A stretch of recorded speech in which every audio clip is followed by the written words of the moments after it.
Before we begin the story, let us know where you're watching from by leaving a comment below. If you enjoy this video, don't forget to like and subscribe. Have a wonderful day. Enjoy the story, everyone. Rain hammered against the tall windows of Ashbourne Manor like angry fists, each drop echoing through the ballroom where Massachusetts elite had gathered for the annual charity gala. Eliza Harper moved through the opulent space with rehearsed precision, her sapphire dress swaying as she adjusted floral arrangements and checked the lighting one last time. After 3 years organizing high society events, she knew every detail mattered, especially when Victor Langston was involved. She hadn't seen him tonight yet, but his presence was already felt, like a shadow hanging over the event. Guests whispered his name with a mixture of reverence and caution, as if speaking too loudly might summon him prematurely. Eliza knew that feeling. The electric tension that preceded the arrival of Massachusetts' most feared and respected man. The scent of white roses and French champagne perfumed the air, but there was something else, a restless energy that made the hair on her arms stand on end. She adjusted the last crystal candelabra when the sound of firm footsteps on Italian marble cut through the string quartet's soft music. "Miss Harper," the deep, controlled voice, made her spin around instantly. There he was, Victor Langston, in all his intimidating magnificence, wearing a black tuxedo that seemed tailored specifically to highlight every line of his athletic body. His dark blue eyes, cold as tempered steel, locked onto hers with an intensity that made her heart race against her will. "Mr. Langston," she replied, forcing her voice to sound professional while her fingers clutched the clipboard against her chest. "Everything is exactly as requested. The auction will begin at 9. And the canapés. You changed the main table arrangement." It wasn't a question. It was a cold statement that cut her words in half. Eliza felt blood rush to her cheeks. "Yes, I thought it would look more elegant with. I didn't ask what you thought." He stepped forward, invading her personal space. The masculine cologne cedarwood and something indefinably dangerous wrapped around her like a trap. "I asked why you altered my specific instructions."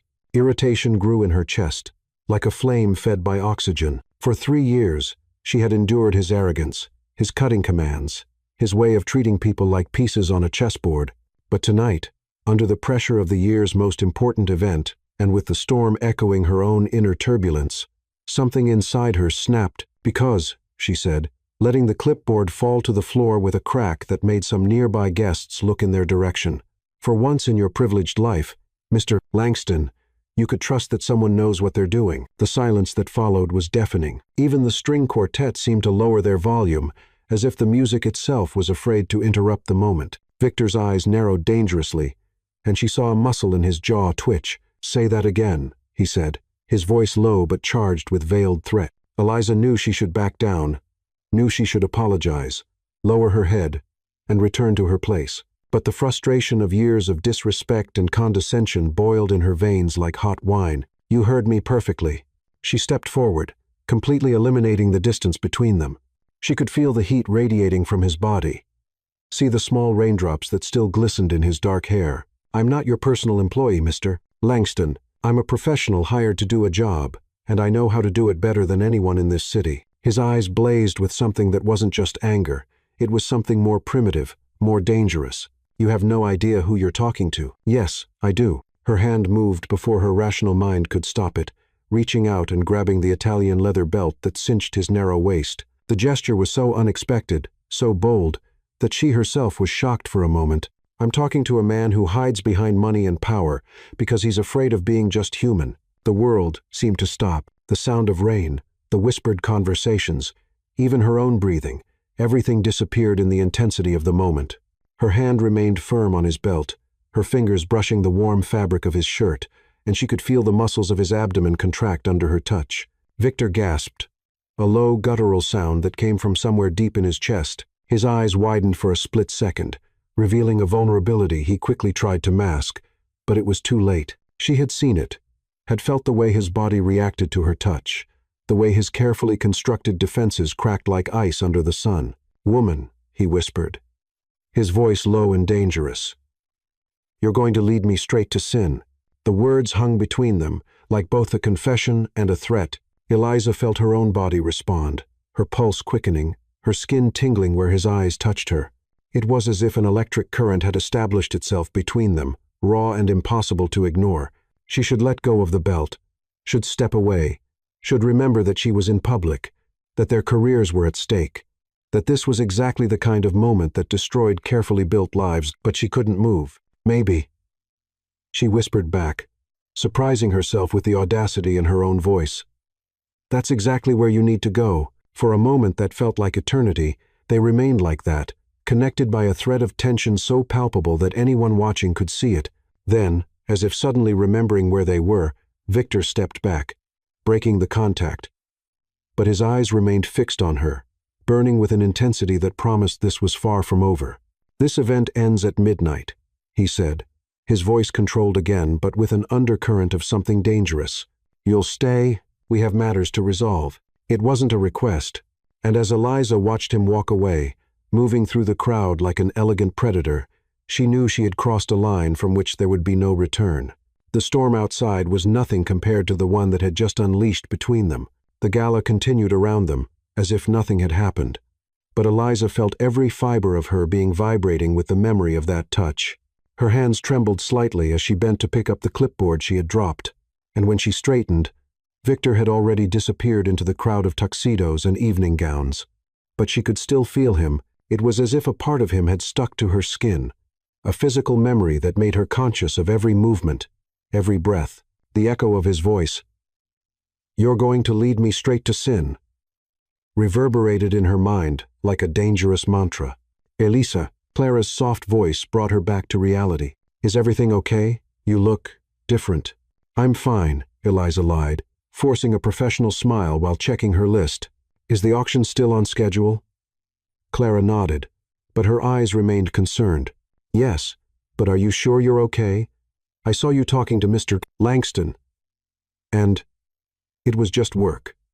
Eliza cut her off, sharper than she intended. The truth was, she had no idea how to classify what had happened.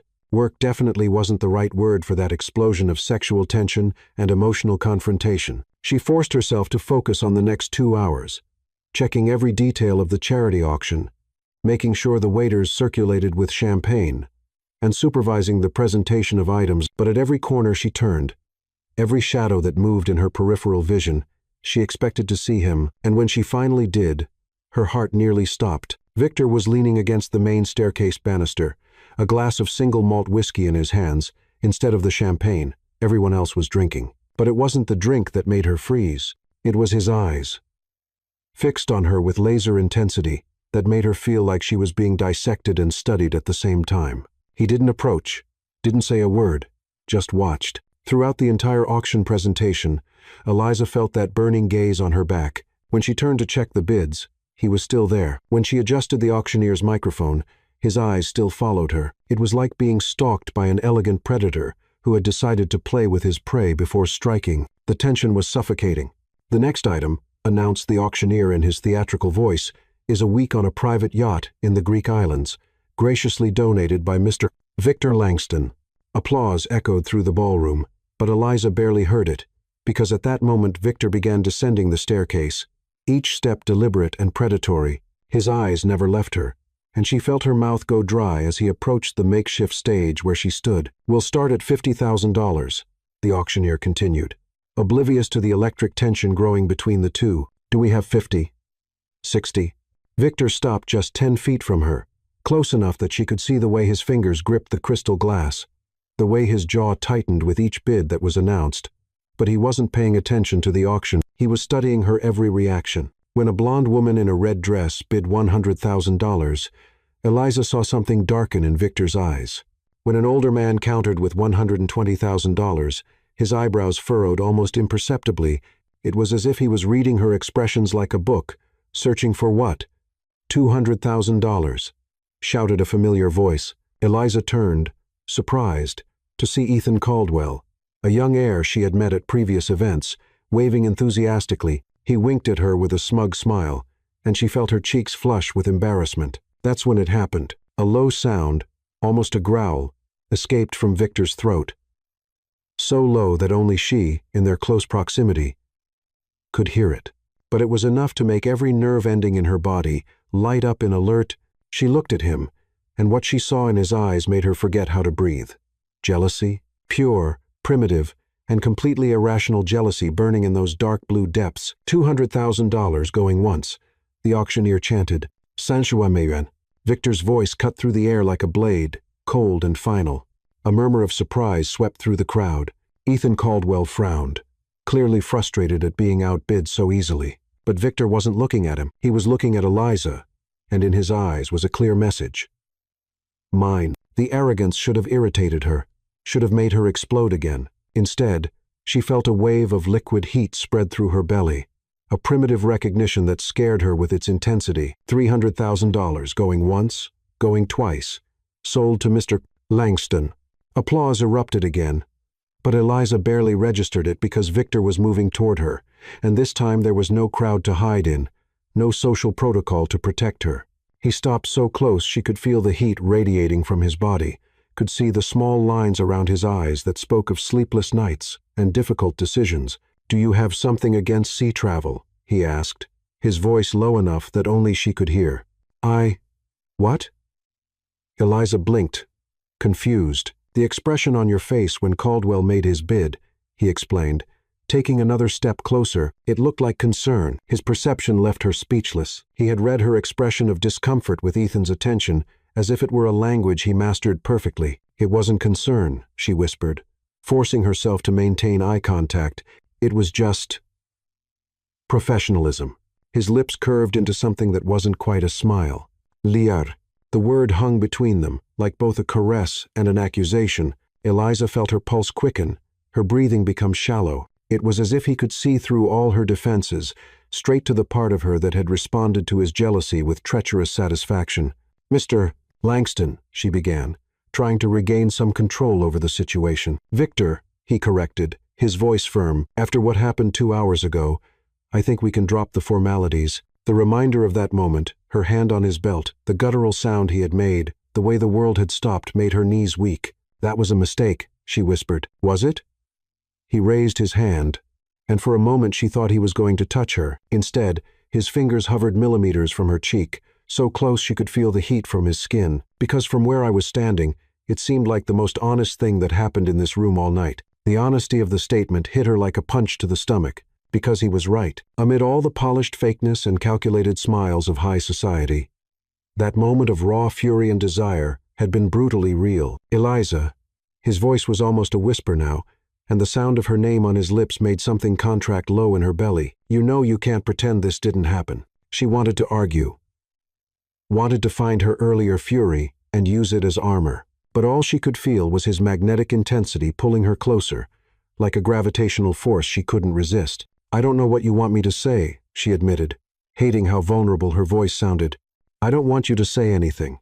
His eyes dropped to her lips for a split second before returning to hers. "Not yet." The weight of unspoken words hung between them, dangerous promises, seductive threats, the certainty that this was just beginning. Then, as if a spell had been broken, Victor stepped back. "Midnight." "Eliza," he said, returning to his mask of cold control. "Don't make me come looking for you." And with that, he walked away, leaving her standing there in the middle of the ballroom with her heart beating erratically and the terrible certainty that, no matter what happened at midnight, nothing in her life would ever be the same. Midnight arrived like a sentence. Eliza watched the last guests say their goodbyes, their laughter echoing through the marble corridors as they were escorted to their luxury cars. The rain had diminished to a persistent drizzle, but dark clouds still dominated the sky, blocking any trace of moon or stars. She should have left with them, should have made an excuse, grabbed her purse, and run to the safety of her small apartment in Cambridge. Instead, she found herself standing at the entrance of the empty ballroom, hands nervously clasped in front of her, waiting. "I thought you might have run away." The voice came from the shadows near the main staircase. Victor emerged from the darkness, like an elegant apparition, having traded his formal tuxedo for a white shirt, with the first 2 buttons open, and dark tailored pants. Without the tie, without the jacket, he seemed less like an intimidating businessman, and more human, dangerously human. "I still might," Eliza replied, lifting her chin in defiance, even though her voice betrayed a slight tremor. "You might." He began descending the steps slowly, each movement calculated. "But you won't." The certainty in his voice irritated and excited her in equal measure. "How can you be so sure?" Victor stopped at the base of the staircase, maintaining a respectful but tension-charged distance. "Because you're like me, Eliza. You can't leave things unfinished." It was an uncomfortably accurate assessment. She had always been obsessed with completing projects, solving problems, not leaving loose ends. It was one of the reasons she was so good at her job. But there was something more to this situation. A dangerous curiosity about what was growing between them. "What do you want from me?" she asked directly. "Honesty," he replied without hesitation. "Something I rarely find in this world. And you think I can give you that?" His eyes narrowed slightly, studying her. "You already have. When you confronted me tonight, when you didn't bow down like everyone else does, when you grabbed my belt as if you had every right in the world to touch me." The reminder made her cheeks flush, but she didn't look away. That was a moment of weakness. It was a moment of strength. He took a step forward, and I want to understand why. The intensity in his voice made her swallow hard. There was something more behind his words. A carefully hidden vulnerability she didn't expect to find in a man like Victor Langston. "You don't know me," she said softly. "No," he agreed, "but I want to." The silence stretched between them, filled only by the distant sound of rain against the windows. Eliza looked around the empty ballroom with its imposing columns and elaborate frescoes, and suddenly felt very small in that grand space. "Why here?" she asked. "Why not just fire me and end this?" Something dark passed through his eyes. "Because I can't." The raw admission surprised her. There was a brutal honesty in those 3 words that dismantled some of her defenses. "Victor, come with me," he said suddenly, extending his hand. "There's something I want to show you." Eliza looked at the extended hand as if it were a poisonous snake. Accepting it would be crossing another line. One more decision that would take her deeper into unknown territory. "Where?"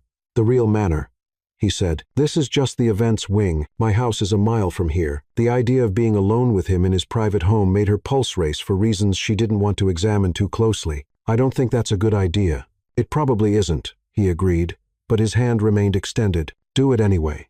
It was a command disguised as a request, and they both knew it. But there was something in his eyes, a carefully contained vulnerability, that made her take the step forward and accept his hand. The touch was electric. His fingers closed around hers with possessive firmness that sent waves of heat up her arm. For a moment, they just stood there, exploring the sensation of skin against skin without the barrier of gloves or the heat of the earlier moment.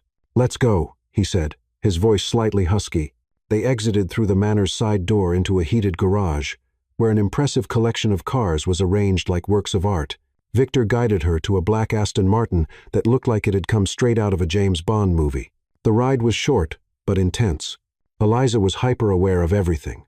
The way Victor's hands moved on the steering wheel, the masculine cologne that filled the confined space, the sound of his breathing in the charged silence. Neither spoke, but the tension was so thick she could have cut it with a knife. When they passed through wrought iron gates and up a winding road lined with ancient oaks, Eliza felt her heart race even faster. In the distance, a Georgian-style manor rose against the stormy sky, its illuminated windows looking like golden eyes in the darkness. "Salem," he said when she looked at him questioningly. "It's technically been my home for 10 years, but—" His fingers tightened on the steering wheel. "I've never brought anyone here before." The admission hit her like a punch. "No one? No one who mattered?" He stopped the car in the circular granite driveway and got out to open her door with a gentleman's courtesy. But when he offered his hand to help her out, she hesitated. "Second thoughts?" he asked, his voice carefully neutral. "Many," she admitted. "Good," he said, surprising her. "It means you understand this isn't a game." She accepted his hand and let him help her out of the car. The manor was even more impressive up close. 3 stories of limestone with arched windows and ivy climbing the side walls. It was beautiful, imposing, and completely intimidating. "It's magnificent," she said sincerely. "It's a gilded prison," he replied, his voice laden with a bitterness she didn't expect. "Built by my grandfather to impress people he despised. Inherited by my father, who never had time to appreciate it, and now mine to exist within." There was a deep melancholy in his words that made something contract in her chest. "You talk about it like it's a sentence, isn't it?" He guided her up the marble steps to the double oak doors, 6,000 square feet of elegant loneliness. When the doors opened, Eliza understood what he meant. The entrance hall was stunning. A vaulted ceiling with an elaborate fresco, A curved mahogany staircase that split in two directions, crystal chandeliers that created prisms of golden light, but there was something cold about it all, a lack of personal warmth that made the space feel more like a museum than a home. "How many people live here?" she asked as they walked through the main corridor. "Besides me, 3 domestic staff who come during the day, a groundskeeper who lives on the property, and my personal driver." He stopped in front of double dark wood doors, but at night, when they leave, I'm alone. Completely. The word alone echoed in the empty corridor like a confession. Eliza looked at him, really looked, and saw beyond the mask of control and power. She saw a man who had built walls so high around himself that he could no longer see over them. "Why did you bring me here, Victor?" she asked softly. He opened the library doors, a magnificent room with floor-to-ceiling bookshelves, a crackling fireplace, and leather armchairs that seemed to have decades of stories to tell, but it was to the tall windows that he headed, looking into the darkness beyond the glass. "Because," he said finally, his voice so low she had to move closer to hear, "for the first time in years, someone touched me, and I felt something." The brutal honesty of the confession stole her breath. She could see the tension in his shoulders, the way his hands closed into fists behind his back. It was costing him something to admit this. "And that scares you," she said. "It wasn't a question. Terrifies me," he admitted, turning to face her. "Because the last person who made me feel anything," he didn't finish the sentence, but he didn't need to. Eliza could see the old pain in his eyes, the emotional scar that still hadn't completely healed. "What did she do?" Eliza asked. Though part of her didn't want to know the answer, the smile he gave her was bitter as quinine. "She showed me that trusting is the fastest way to destroy yourself." And in that moment, standing in Victor Langston's elegant and cold library, Eliza finally understood that she wasn't just playing with fire. She was playing with a man who had already been burned before, and who was desperately afraid of being burned again. The fire in the fireplace crackled softly, creating dancing shadows on the library walls. Eliza remained where she stood, absorbing Victor's confession, feeling the weight of unspoken words that hung between them like thick smoke. The pain in his eyes was palpable, an old wound that still bled when touched.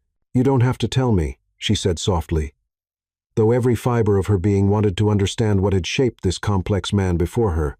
"No," he agreed, moving away from the window to approach the bookshelf. His fingers traced the leather spines as if searching for an answer in the yellowed pages. "But maybe I want to." The admission surprised her. There was something vulnerable in the way he said it, as if the very idea of wanting to share something personal was foreign to him. "Her name was Isabella," he began, his voice controlled but laden with underlying tension. "We met at Yale. She was studying international law. I was in the MBA program. She was brilliant, beautiful, ambitious in a way I respected." Eliza sat in one of the leather armchairs, realizing this would be a long and painful story. The fireplace warmed her left side, but she still felt a strange cold spreading through her chest. "We dated for 3 years. I thought—" He stopped, running his hand through his hair in a gesture of frustration. "I thought we were equals, 2 predators on the same level, building an empire together. What happened?" Victor picked up a bottle of whiskey from a side table and poured 2 shots, offering one to her. Eliza accepted it, noticing how his fingers trembled almost imperceptibly. "I found out she was selling information about my business to my competitors," he said, taking a generous sip. "For 2 whole years, every strategy I shared with her, every move I planned, every vulnerability I showed, she monetized it all." The shock must have shown on Eliza's face because he smiled bitterly. "The most pathetic part? She didn't even need the money. Her father owned half the banks in Austria. She did it because she could, because it was exciting, because I was stupid enough to trust her." "Victor," Eliza began, but he raised his hand. "The worst part wasn't the financial betrayal. It was the recordings." "Recordings?" His eyes closed for a moment, as if he was gathering courage to continue. "Intimate moments, private conversations where I admitted fears, insecurities. She recorded everything and threatened to make it public if I tried to sue her." The horror of the situation hit her like a punch to the stomach. It wasn't just betrayal. It was a complete violation of everything sacred between 2 people who supposedly loved each other. "My God," she whispered. "That was 5 years ago," he continued, approaching the fireplace as if he needed the warmth to go on. "Since then I haven't trusted anyone that way. Haven't allowed anyone to get close enough to have that kind of power over me." Eliza understood now the coldness that emanated from him, the way he kept everyone at a distance. It wasn't arrogance, it was self-preservation. "That's why you're so controlling," she said, finally understanding why every detail has to be exactly as you specify. "Control is safety," he confirmed. "If I control all the variables, no one can surprise me again." "But that must be exhausting," she observed, getting up from the armchair, living always on guard. Always suspecting everyone's motives. "It is," he admitted. He watched her approach, his eyes following her every movement. "Until tonight." "What's different about tonight?" "You." The word came out like a confession torn by force. "You didn't bow when I tried to intimidate you. You weren't impressed by my money or power. And when you touched me." He didn't finish, but he didn't need to. Eliza vividly remembered the moment, the way he had reacted as if her touch had broken something inside him. "When you touched me," he continued, "I felt something I hadn't felt in years, something real." They were closer now, the space between them charged with an electric tension that made the air seem thicker. Eliza could see the small lines around his eyes, the way his breathing had become more shallow. "And that scares you," she said, echoing his earlier words. "Terrifies me," he repeated, his voice harsher, "because I want to trust you.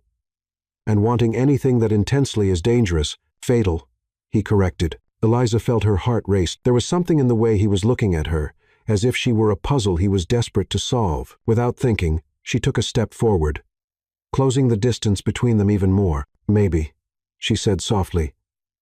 "Not every vulnerability is a weakness. Easy to say when you haven't been betrayed by someone who supposedly loved you." The bitterness in his voice made her stop. She could see the pain, still fresh in his eyes, the way he fought between the desire to get closer and the need to protect himself. "You're right," she admitted. "I can't fully understand what you went through, but I can understand loneliness." Something changed in his expression. "How so?" Eliza hesitated, realizing she was about to share something she rarely admitted to herself. "My parents died when I was 16. Car accident. Since then, She swallowed hard. "I built my entire life around the idea of not needing anyone, of being self-sufficient. And did that work? For a while, until tonight, when I realized that maybe being always alone isn't protection. Maybe it's just a different kind of prison." The silence that followed was charged with mutual understanding, two survivors recognizing each other's scars. "Eliza," Victor said, his voice softer than she had ever heard it, "when you grabbed my belt tonight, did you feel it too? That connection?" She could lie, should lie probably, but something in his vulnerability demanded honesty. "I did," she whispered. He took a step forward, and suddenly, they were so close she could see the tiny adolescent acne scars that not even the best men's skincare had been able to completely erase. It was such a human detail, so real, that something melted inside her. "And now," he asked, raising his hand to almost touch her face, "what are you feeling now?" "Fear," she admitted, "and excitement, and something I can't name." "I know the name for it," he said, his fingers finally making contact with her cheek.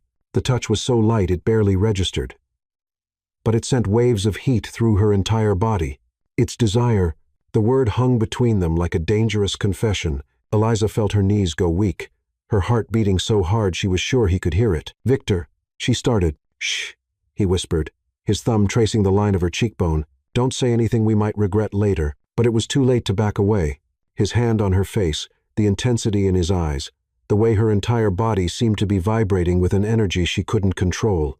All of it was pulling her closer to a line she wasn't sure she wanted to cross, and then, as if fate had decided for them, their feet tangled in an antique Persian rug. Eliza started to fall backward, her hands flying automatically to steady herself. But instead of finding empty air, she found Victor's solid body as he moved instinctively to catch her. His arms closed around her waist, pulling her against his chest to prevent the fall. For a moment that seemed suspended in time, they stayed like that. She, leaning back, he curved over her, their faces inches apart. The touch wasn't accidental this time. It was necessary, urgent, and completely intentional when neither made a move to pull away. "Eliza," he said, his voice thick with desire. "I know," she whispered back, because there were no words for what was happening between them. Slowly, as if they had all the time in the world, he straightened her up, but his hands remained on her waist, his thumbs tracing small circles through the fabric of her dress. It was an innocent touch, but one that burned like liquid fire. Eliza felt her breathing become irregular, felt a weakness spreading through her body that had nothing to do with the near fall. "We should stop," she said, but her own hands had found their way to his chest, her fingers spreading over the shirt fabric where she could feel the heat of his skin and the accelerated beating of his heart. "We should," he agreed, but instead of pulling away, he leaned closer until his forehead touched hers, and in that moment, with his breath mingling with hers and the world reduced to the tiny space between their bodies, Eliza knew there was no going back. They had crossed the line, and there was no pretending this hadn't happened. 3 days had passed since that night at the manor, 3 days of deafening silence that weighed on Eliza like a storm cloud about to burst. She hadn't heard from Victor since he drove her back to her car that early morning, and his absence was as palpable as his presence had been. Now, standing in front of her bedroom mirror, adjusting the navy blue dress she had chosen for the gala dinner at the Ritz-Carlton in Boston, Eliza tried to convince herself she wasn't dressing to impress him, but the truth was that every choice, from the lipstick color to the subtle perfume, had been made thinking about the possibility of seeing him. Because of course he would be there. Victor Langston never missed events where his presence could influence business or strengthen political connections. And she had accepted Ethan Caldwell's invitation before that night at the manor, when her priorities still made sense.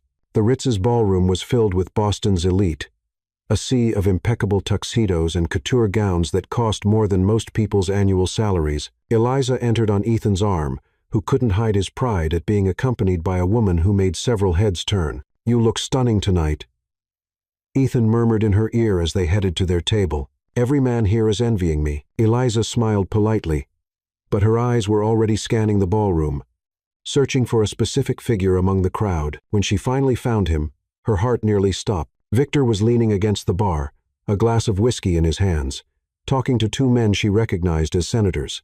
But it wasn't the politicians that captured her attention.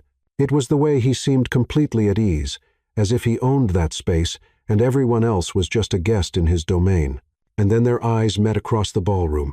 The impact was physical. Eliza felt as if the air had been sucked from her lungs, as if everyone else had disappeared and only the 2 of them remained. Victor didn't smile, didn't wave, didn't even change his expression, but something dark and dangerous passed through his eyes before he deliberately looked away, back to his conversation. The message was clear. "You chose to be here with another man. Now deal with the consequences." "Eliza, are you okay?" Ethan's concerned voice brought her back to the moment. "I'm fine," she lied, forcing a bright smile, just admiring the decoration. But throughout the entire dinner, she was hyper-aware of Victor. He had sat 3 tables ahead, accompanied by a stunning brunette woman in a red dress that seemed to have been painted on her body. Every time Eliza looked in his direction, he was giving his full attention to his companion, laughing at her jokes, leaning in to hear her whispers. And every time that happened, something acidic and unpleasant grew in Eliza's stomach. Jealousy, pure and irrational jealousy that she had no right to feel. "What do you think, Eliza?" She blinked, realizing Ethan had asked a question she hadn't heard. "Sorry, what? I was saying that maybe we could spend a weekend in Cape Cod. My family has a house there, and—" "What a lovely idea," she said automatically, but her attention had already drifted again because Victor was standing up, extending his hand to his companion. They headed to the dance floor, where an orchestra was playing a slow, romantic waltz. Eliza watched as he slid an arm around the woman's waist and pulled her closer. He danced like he did everything, with absolute control and predatory grace, but there was something different in the way he held the brunette woman, too polite, too distant, as if he was going through the motions without really being present. "Would you like to dance?" Ethan asked, following her gaze. "Yes," Eliza replied, a dangerous idea forming in her mind. "I'd love to." On the dance floor, Ethan held her respectfully, maintaining an appropriate distance as they moved to the rhythm of the music. It was pleasant, comfortable, completely safe, and completely boring, especially when she could see Victor just a few meters away, his aristocratic profile highlighted by the soft chandelier lights. It was as if an invisible magnetic field was pulling her toward him. "Ethan," she said suddenly, "would you mind if I were a bit more bold?" He looked at her with surprise and a touch of hope. "What do you have in mind?" Instead of answering, Eliza moved closer, pressing her body against his in a way that was on the edge of appropriate for a public dance floor. She let her hands slide down his back, tilting her head so her lips almost touched his neck. Not because she wanted Ethan, but because she knew Victor was watching and she could feel his eyes on her like a physical caress, could see his jaw tighten when she smiled seductively at Ethan and let her fingers play with the hair at the nape of his neck. Two could play the provocation game. The music changed to something slower, more sensual, and Eliza took the opportunity to intensify her performance. She let her hands explore Ethan's shoulders, bit her lower lip lightly while looking at him through her lashes, laughed in a way she knew was captivating. Ethan was clearly enchanted with the attention, pulling her even closer and whispering something she pretended to find hilarious. But all her senses were tuned to Victor, who had stopped moving completely and was now just holding his partner in place. His eyes fixed on Eliza, with an intensity she could feel across the crowded dance floor. When the music finally ended, Eliza pulled away from Ethan with a dazzling smile. "Thank you. That was invigorating." "For me, too," Ethan said, clearly hoping the night would lead to something more. "Maybe we could. May I steal your partner for the next dance?" The deep, controlled voice cut through Ethan's sentence like a blade. Eliza turned slowly, feigning surprise at seeing Victor standing behind her, elegant and dangerous in his impeccable tuxedo. "Mr. Langston," she said with false cordiality. "What a surprise." "Miss Harper." His eyes were cold as tempered steel, but there was something boiling in the depths that made her skin prickle. "Ethan, you don't mind, do you?" It wasn't really a question. It was a polite but firm statement, the kind that men like Victor made when they wanted something and had no intention of accepting no as an answer. Ethan hesitated, clearly uncomfortable with the interruption, but lacking the courage to challenge one of the city's most powerful men. "Of course," he said finally. "One dance." Victor extended his hand to Eliza with the grace of a predator offering a temporary truce. She accepted it, trying to ignore the electric shock that ran up her arm the moment their skin touched. He pulled her to the center of the dance floor without ceremony, one hand positioning itself possessively on her waist, while the other intertwined their fingers. But unlike the respectful distance he had maintained with his previous partner, Victor pulled Eliza against his body without any pretense of propriety. "Interesting display," he murmured in her ear, his voice too low for anyone else to hear. "Very enlightening." "I don't know what you're talking about," Eliza replied, trying to sound indifferent, but her voice came out slightly breathless. "Don't you?" His fingers tightened on her waist, because from where I was standing, it looked very much like a woman trying to provoke jealousy. "And if it was," she challenged, lifting her chin to meet his eyes, "did it work?" The smile he gave her was slow and dangerous, magnificently. The raw admission made her stumble slightly, but he held her firm, taking advantage of the moment of imbalance to pull her even closer. Now she could feel the heat of his body through the layers of fabric, could breathe in his masculine cologne, could see the small golden specks in his blue eyes. 3 days, she whispered, unable to control herself. "What?" 3 days of silence. "I thought you—" "Thought what?" His voice was dangerously low. "That maybe you had changed your mind about us." Victor stopped dancing so abruptly that she almost collided with his chest. His eyes searched hers, and what she saw there made her forget how to breathe. Hunger, pure, primitive hunger that he was fighting to control. "Change my mind?" he repeated, his voice raw. "Eliza, I spent 3 days trying to convince myself that night was a mistake. 3 days trying to return to my life before you showed up and disorganized everything. And did you succeed?" He leaned closer until his lips almost touched her ear. "Seeing you with him tonight, touching him the way you touched me, smiling at him as if, Christ, Eliza, if this is you changing your mind, then I got the message." The raw pain in his voice hit her like a punch to the stomach. "Victor, it's not what?" He pulled back enough to look into her eyes. "It's not you choosing a man who can give you stability instead of someone who can only offer complications? You're being ridiculous." "Am I?" His fingers tightened on hers. "Because I did exactly the same thing. Brought Amelia tonight to prove to myself that you hadn't changed anything." The admission left her speechless. They had spent the last 20 minutes in an elaborate game of jealousy and provocation, both trying to prove points that neither really wanted to prove. "We're ridiculous," she said finally. "Completely," he agreed, "and dangerous to ourselves and everyone around us." The music was ending, but neither made a move to separate. Instead, they remained in the middle of the dance floor, caught in a moment of brutal honesty that was more intimate than any physical touch. "Victor," Eliza whispered. "I know," he replied, as if he could read her thoughts. I know, but knowing didn't make things easier. It only made it impossible to continue pretending that what was growing between them was something they could control or ignore. And as the last chords of the music echoed through the ballroom, both knew they had reached a point where pretending was no longer an option. A week had passed since the dinner at the Ritz, and Eliza found herself once again at the Salem Manor. This time to coordinate the final preparations for a corporate event. Victor was organizing for international investors. The irony wasn't lost on her.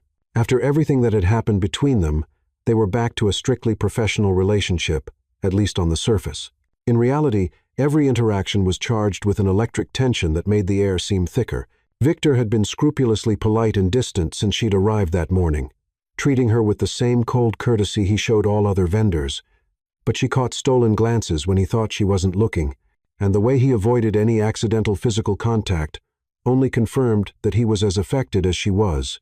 Now, in the late afternoon, with the catering team finishing preparations in the kitchen and florists putting the final touches on arrangements, Eliza found herself alone in Victor's main office, checking final details on her list. The office was a perfect extension of the man, elegant, imposing, and rigorously organized. Bookshelves filled with business texts and biographies stretched from floor to ceiling. A solid mahogany desk dominated the center of the room, and panoramic windows offered a stunning view of the meticulously maintained gardens. Eliza was checking the audio settings for the evening's presentation when a strong wind slammed the office door shut, sending a stack of documents flying from the side table. Sighing, she knelt to gather them, automatically organizing the scattered pages. That's when she saw the name. Isabella Reinhardt. Eliza froze, holding a letter she clearly shouldn't be seeing. But the name of the woman who had betrayed Victor was there in golden letters at the top of elegant letterhead, and she couldn't resist reading a few lines of, "Dear Victor, I hope this letter finds you well. I know I have no right to contact you after everything that happened, but certain circumstances have made it necessary. What the hell are you doing?" The icy voice made Eliza jump, dropping the rest of the papers again. She turned to find Victor standing in the doorway, and the expression on his face was absolutely murderous.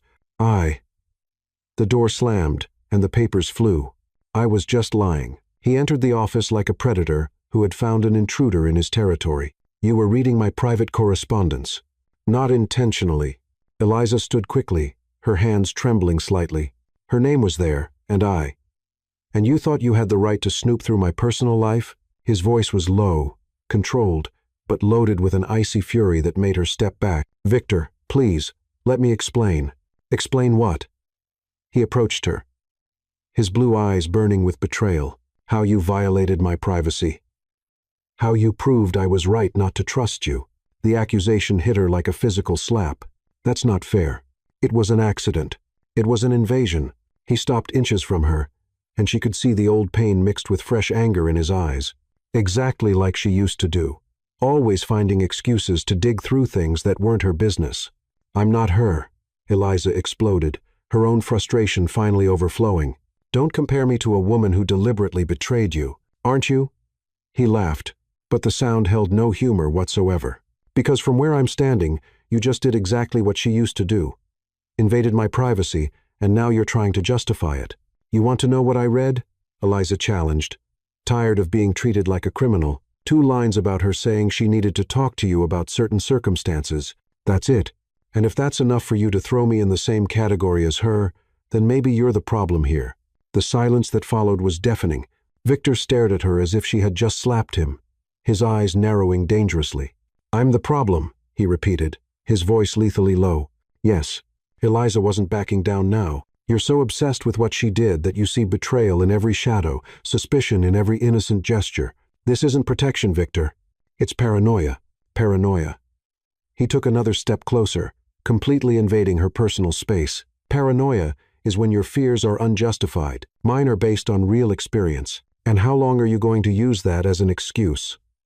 She shot back. "How long are you going to hide behind that betrayal to avoid any real connection with another person?" "I'm not hiding."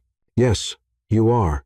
Eliza jabbed her finger against his chest, too furious to worry about consequences. "You're so terrified of being hurt again that you'd rather stay alone in your cold manner than risk trusting someone. And maybe I'm right," he roared, finally losing control. Maybe loneliness is better than being stabbed in the back by someone you let in. Or maybe, Eliza screamed back, you're so afraid of living that you'd rather exist as a ghost of the person you used to be. The words echoed in the office like gunshots. Both were breathing hard, faces flushed with adrenaline and anger, bodies tense like violin strings about to snap. Get out, Victor said finally, his voice dangerously low. Get out of my house now.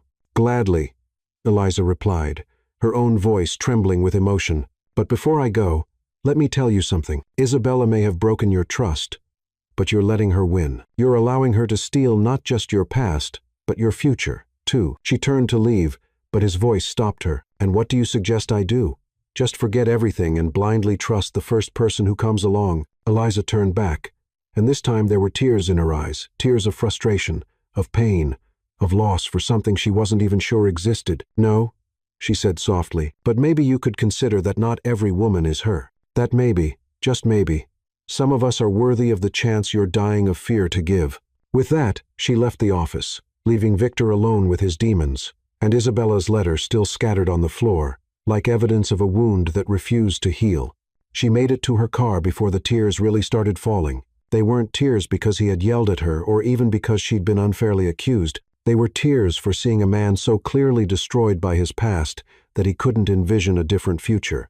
And tears because she finally understood that it didn't matter what she felt for him. It didn't matter the connection they had shared or the chemistry that existed between them. As long as Victor allowed Isabella to define all his future relationships, he would never be truly free to love another person, including her. As she drove back to Cambridge under the darkening sky, Eliza made a decision.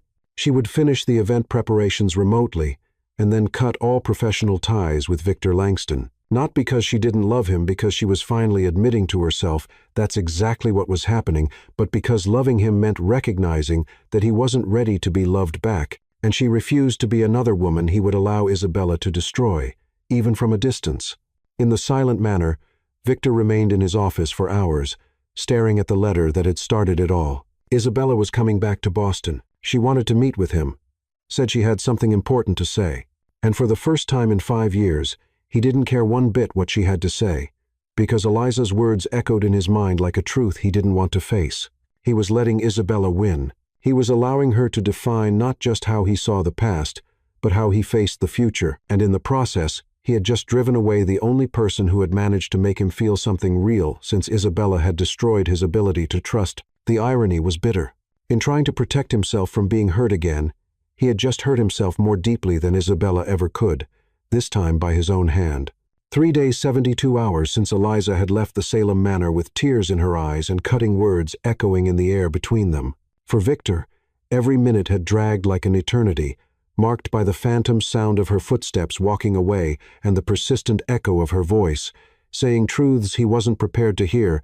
He was in his office again, the same place where everything had fallen apart, staring at Isabella's letter that still remained on the desk like evidence of his own stupidity. He hadn't opened the envelope, hadn't answered her 3 subsequent calls, because all the words Isabella could say paled in comparison to the emptiness Eliza had left behind. The doorbell rang, cutting through the silence that had become his only companion. Victor didn't move. He knew it wasn't her. Eliza had been too clear in her exit to come back now, but a pathetic part of him still hoped. Mr. Langston, Beatrice's voice, his housekeeper, came through the intercom. Ms. Harper is here. She said she has something to deliver to you. Victor's heart stopped for a moment before racing violently. Send her in. But when the door opened, it wasn't Eliza who entered. It was Clara, her assistant, carrying a file box and wearing a carefully neutral professional expression. Good afternoon, Mr. Langston, Clara said, her voice polite but cold. I came to deliver all materials related to your events and finalize the contractual aspects of our professional relationship. Victor felt something plummet in his stomach. Where's Eliza? Ms. Harper is in Portland, Clara replied, placing the box on the desk. She decided to accept a permanent position there. She thought it best that I handle the final details here. Portland. The word hit Victor like a physical punch. Permanent position? A boutique hotel in Old Port. They offered her the position of corporate events director.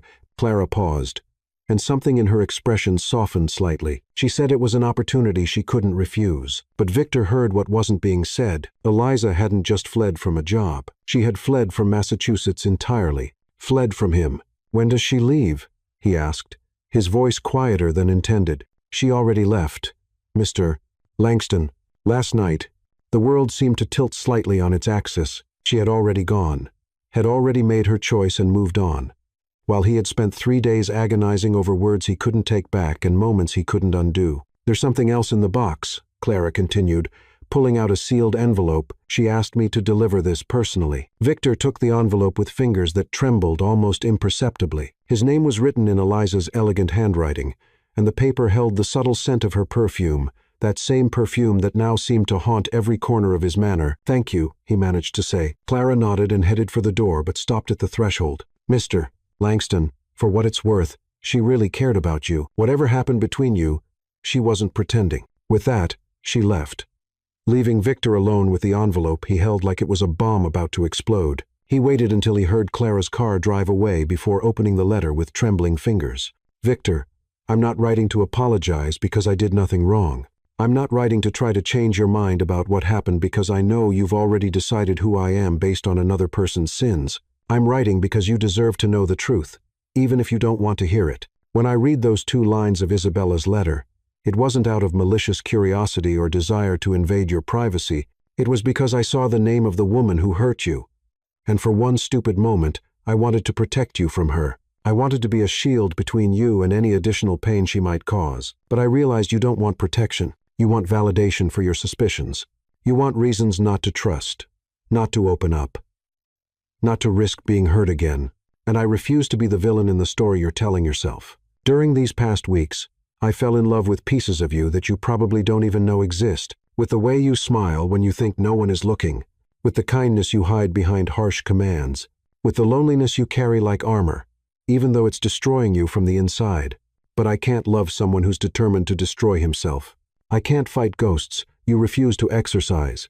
Take advice from someone who loves you more than she should.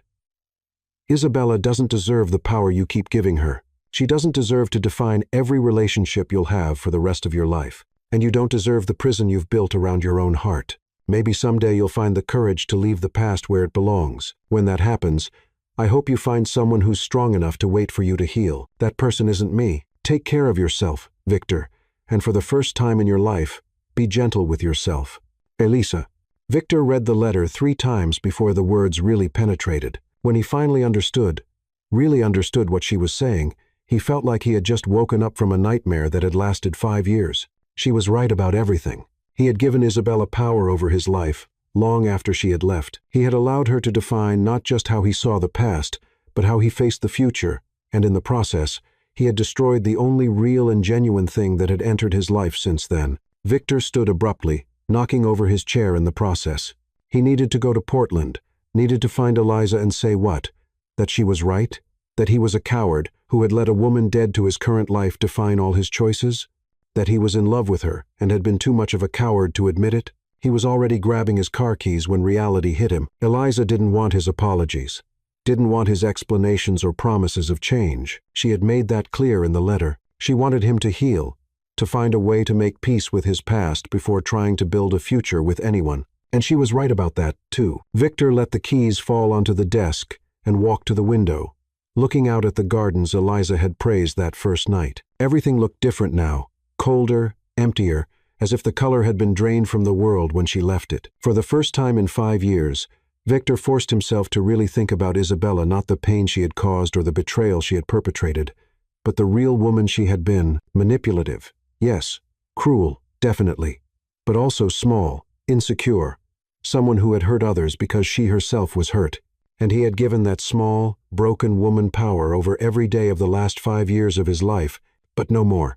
Victor picked up Isabella's letter from the desk and, without opening it, threw it into the fireplace. He watched the flames consume the paper, transforming her words into ash and smoke, not because he wasn't curious about what she wanted to say, but because he finally understood that it didn't matter. Isabella was part of his past, and he had allowed her to steal too much of his present. He wasn't going to let her steal his future, too. Even if that future didn't include Eliza and he was beginning to accept that it might not, he wasn't going to live the rest of his life as a ghost of himself. That night, for the first time in 5 years, Victor Langston slept without dreaming of betrayal, and woke up determined to discover who he could be when he stopped being defined by who had once hurt him, even if discovering that meant learning to live with the fact that he had lost the only woman who might have been worth risking his heart for again. The price of healing, he was discovering, was sometimes losing the person who had made healing necessary in the first place. 2 months, 63 days.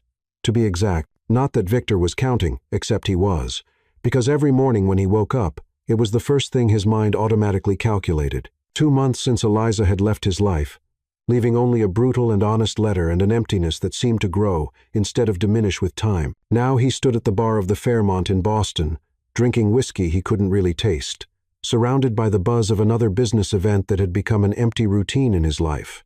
The meeting was to present a new joint venture with European investors, the kind of deal that used to energize him, that used to make his blood race with the adrenaline of conquest. Today, he could barely focus on the conversation around him. "Langston, are you hearing a word of what Baxter is saying?" The amused voice of Henry Vaughn, his lawyer and one of the few men who dared to tease him publicly, cut through his distraction. "Of course," Victor lied smoothly, forcing his attention back to the robust Frenchman who was explaining the details of a semiconductor factory in Paris. But his mind was elsewhere, at a small boutique hotel in Portland.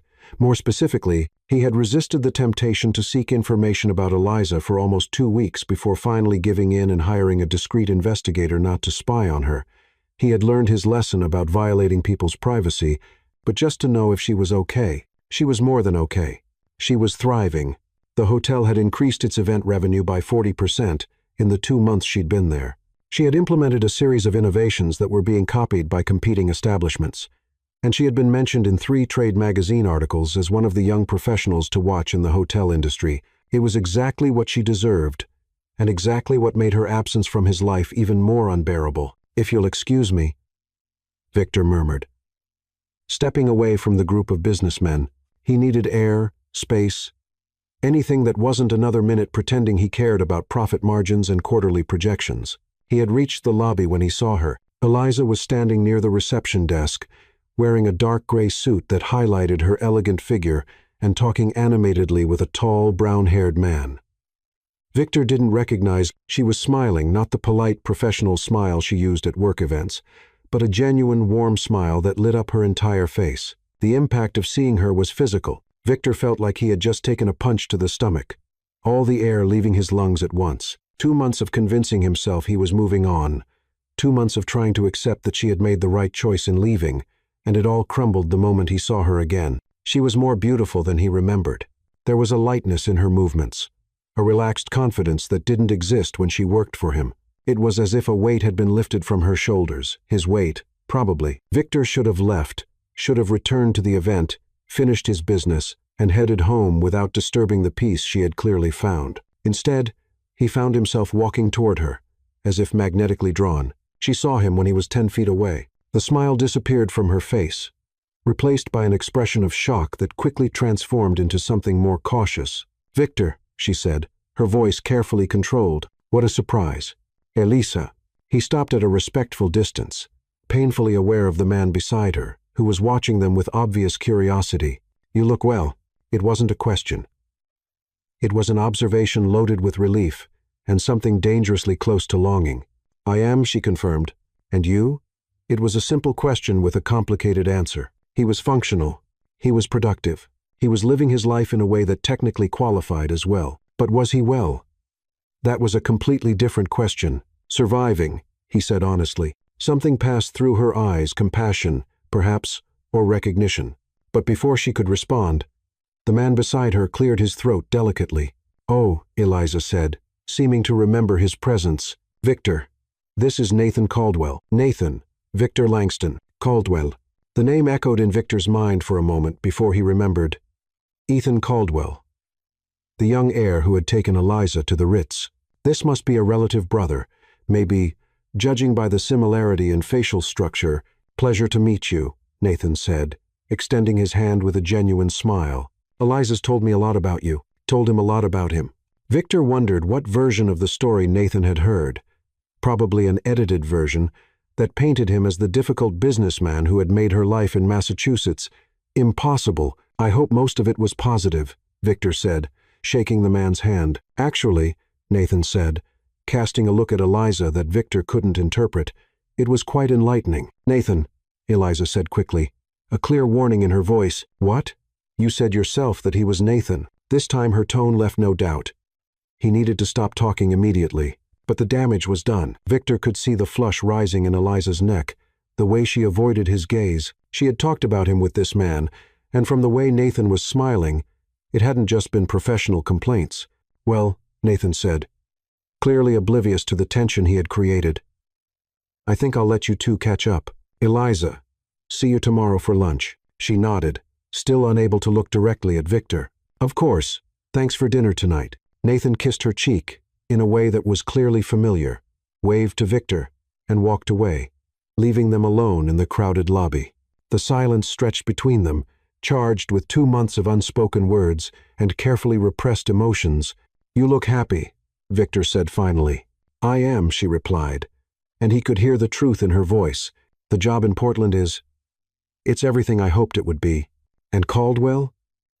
The question came out before he could stop it, loaded with a jealousy he had no right to feel. Eliza's eyes finally met his, and there was a mixture of exasperation and something that looked dangerously close to tenderness in her expression. "Nathan is a friend," she said softly. "A good friend who's been very patient with me while I adjusted. He wants to be more than a friend." Again, the words escaped before he could censor them, but it was obvious any man within a 15-mile radius of Eliza Harper would want to be more than just her friend. "Maybe," she admitted, "but I'm not ready for that." "Why not?" The question hung between them like a dangerous confession, because they both knew the answer. She could see it in his eyes, just as he could see it in hers. "Victor," she said softly, "what are you doing here?" "Business," he said automatically. "Meeting with European investors." "No. What are you doing here?" She gestured to the space between them. "With me? Right now?" It was a fair question that deserved an honest answer. The problem was, he wasn't sure he could give an honest answer without completely falling apart. "I read your letter," he said finally. "I figured you would. You were right. About everything." Something changed in her expression. Surprise, perhaps, or caution. "Was I? Isabella didn't deserve the power I gave her, and I didn't deserve the prison I built around my own heart." He was quoting her own words back to her, and they both knew it. "And what did you do with that revelation?" "I burned her letter without reading it," he said. "I started therapy. I stopped using her ghost as an excuse not to live my life." Eliza's eyes widened slightly. "You started therapy?" "Twice a week. Dr. Margaret Liu, specialist in relationship trauma." He managed a small, ironic smile. "She says I have significant trust issues and a tendency towards self-sabotage. Apparently, that's not news to anyone except me." For the first time since she'd seen him in the lobby, Eliza smiled, a genuine smile that made something contract painfully in his chest. "How are you feeling?" she asked, and he could hear the genuine concern in her voice. "Like I've been living the last 5 years of my life underwater and finally managed to surface for air," he said honestly. "It's scary, but it's better." They stood in silence for a moment, absorbing the weight of the conversation. "I miss you," Victor said suddenly, the words coming out in a desperate confession. "Every day, every night.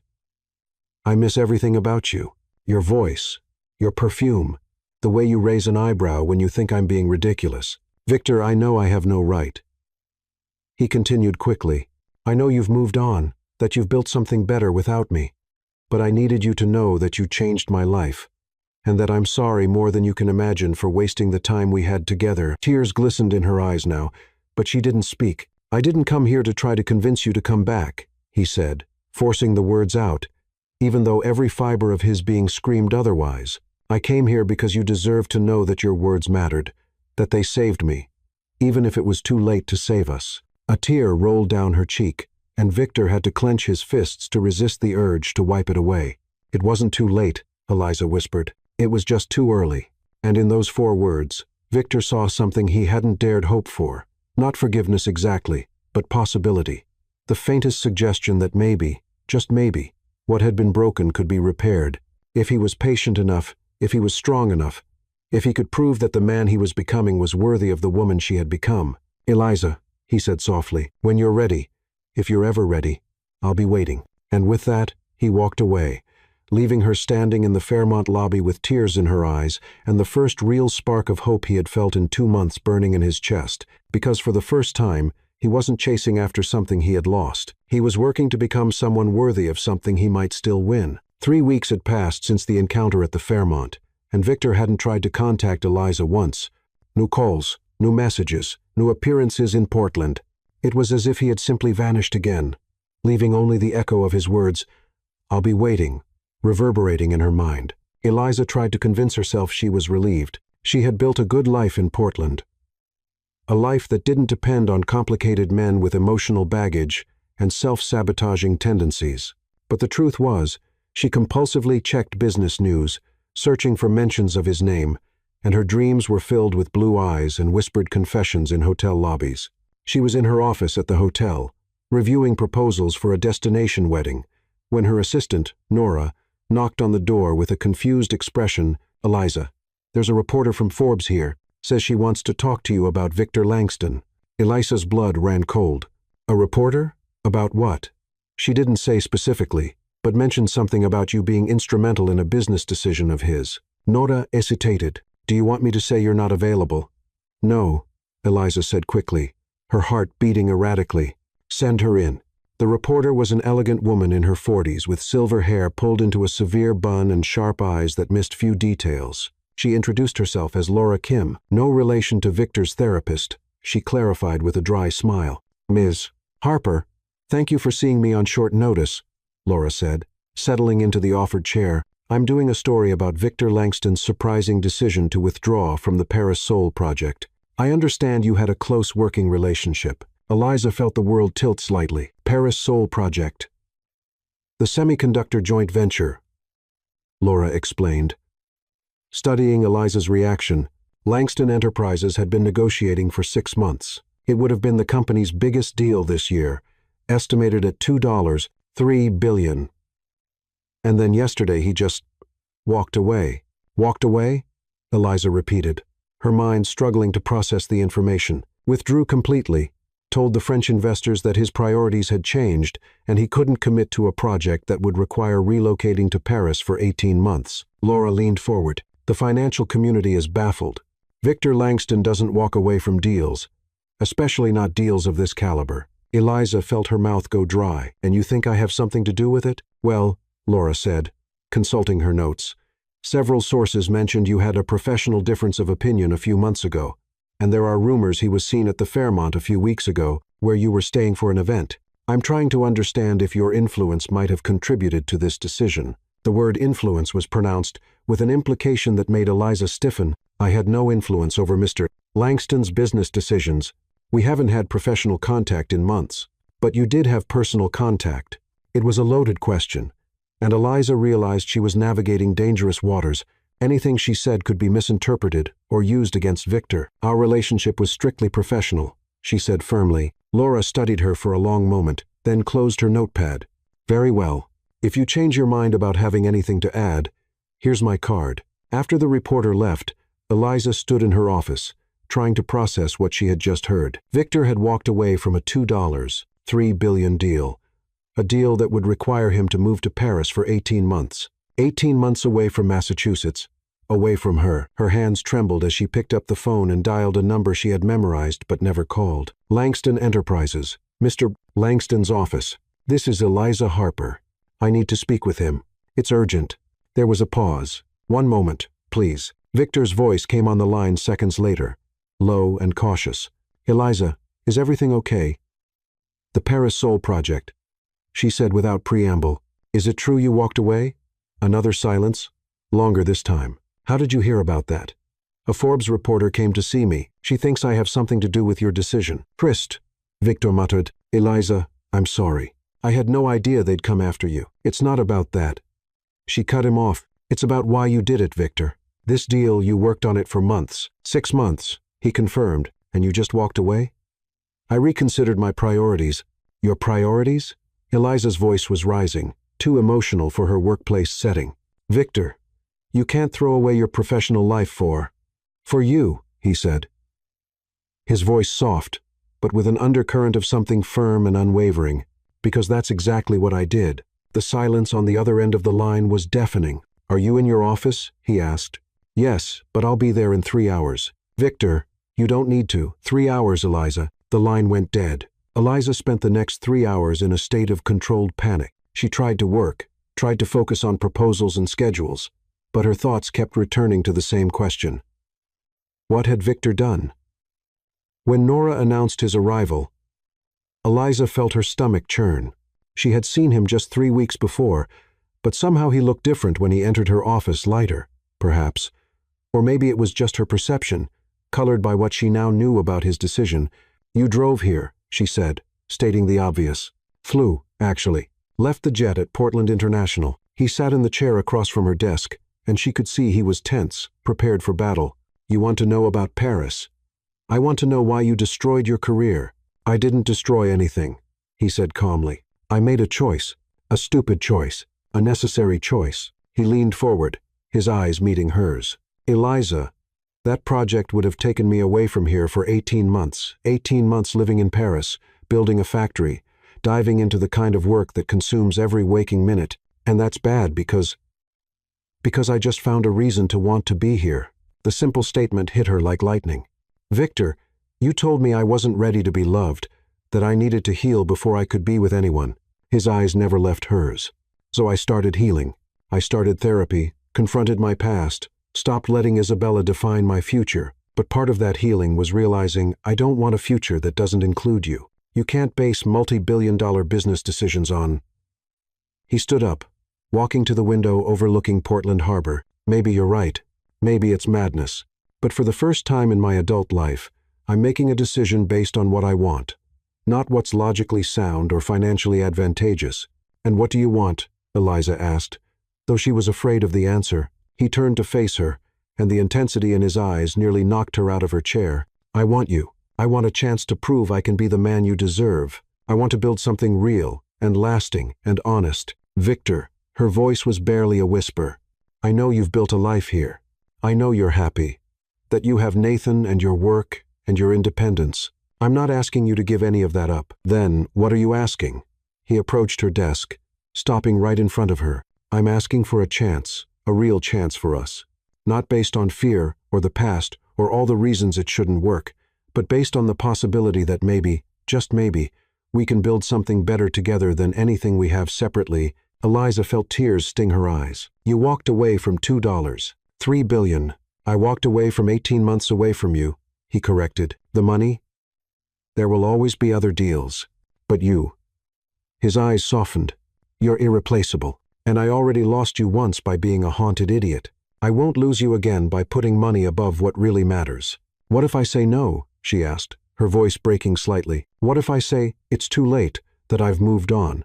Then I accept that, he said simply, and I live with the knowledge that at least I tried, that at least once in my life, I chose love over logic, hope over fear. Eliza looked at this man who had entered her life like a force of nature and left it the same way. But now he was back, vulnerable and open in a way she had never seen before, and he was offering not just his heart, but tangible proof that she mattered more to him than any amount of money. It was terrifying. It was wonderful. It was everything she had wanted, and everything she feared wanting. Victor, she said softly, standing to face him. Yes? Ask me again. Confusion passed through his eyes. Ask you what? What you want. Understanding lit up his features, and he took another step closer until she could feel the heat radiating from his body. I want you, Eliza Harper, he said, his voice thick with emotion. I want your heart, your mind, your future. I want to wake up with you every morning and fall asleep with you every night. I want to fight with you and make up with you and build something beautiful and chaotic and real. And I want you too, she whispered, the words coming out like a confession torn by force. The relief that passed across Victor's face was so palpable, she almost cried. And then he was moving, his hands coming up to frame her face, his thumbs wiping away tears she hadn't realized were falling. We have a lot to figure out, she said, placing her hands over his. Yes, he agreed. It's going to be complicated. Probably. And you really walked away from $2. $3 billion. Best investment I ever made, he said. And then he was leaning down, and she was rising on her tiptoes. And finally, they stopped fighting the inevitable. 6 months later, Eliza found herself standing on the terrace of the Salem Manor, wrapped in a cashmere coat while watching the first stars appear in the October sky. The view was breathtaking. gardens bathed in the golden light of sunset, the distant silhouette of the Atlantic Ocean, and a sense of peace she never imagined, finding in this place that had once seemed so cold and intimidating.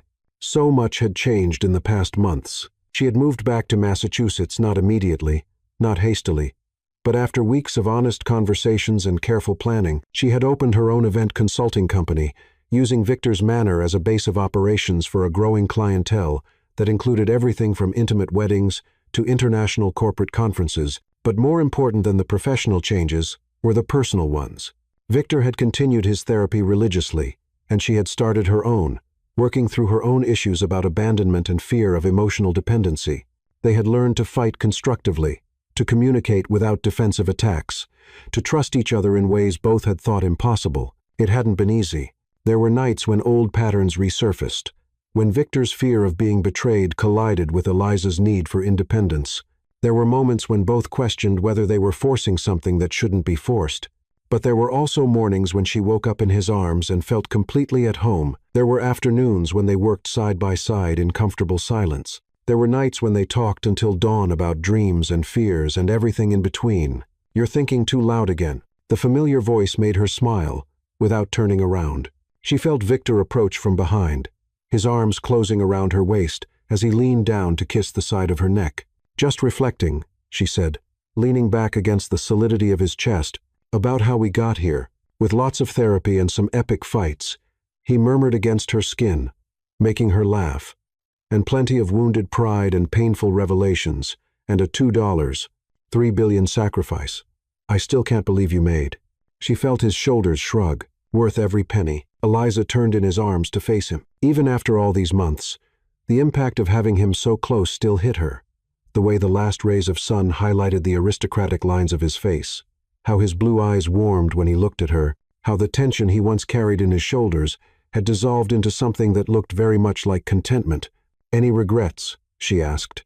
Because even now, part of her needed the confirmation. "Just one," he said, his hands coming up to frame her face. Her heart skipped. "Which one?" "That it took you so long to grab my belt," he said with a slow smile that made something contract low in her belly. "Victor Langston," she said, laughing and swatting his chest lightly. "You're terrible." "I am, aren't I?" He leaned down until his forehead touched hers. "Lucky, too." "Why?" "Because somehow, against all odds and despite all my efforts to screw it up, the most incredible woman I've ever met decided to love me back."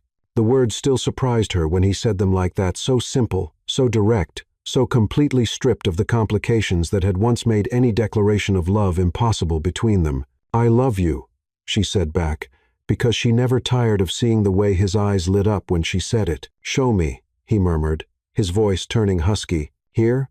On the terrace, under the stars, where anyone could see us?" There was teasing in his voice, but also something deeper, a celebration of how far they'd come since the days when every touch had to be hidden, every feeling denied. Eliza leaned closer, her lips almost touching his breast. "What if I told you I had a better idea?"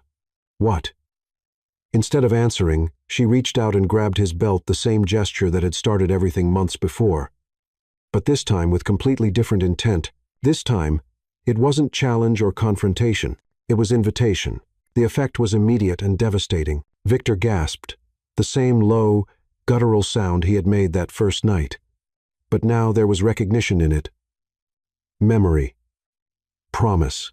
"Woman," he said, echoing his words from so long ago, "you're still going to lead me straight to sin." "I'm counting on it," she whispered back, and then he was kissing her, and she was kissing him back, and everything else disappeared.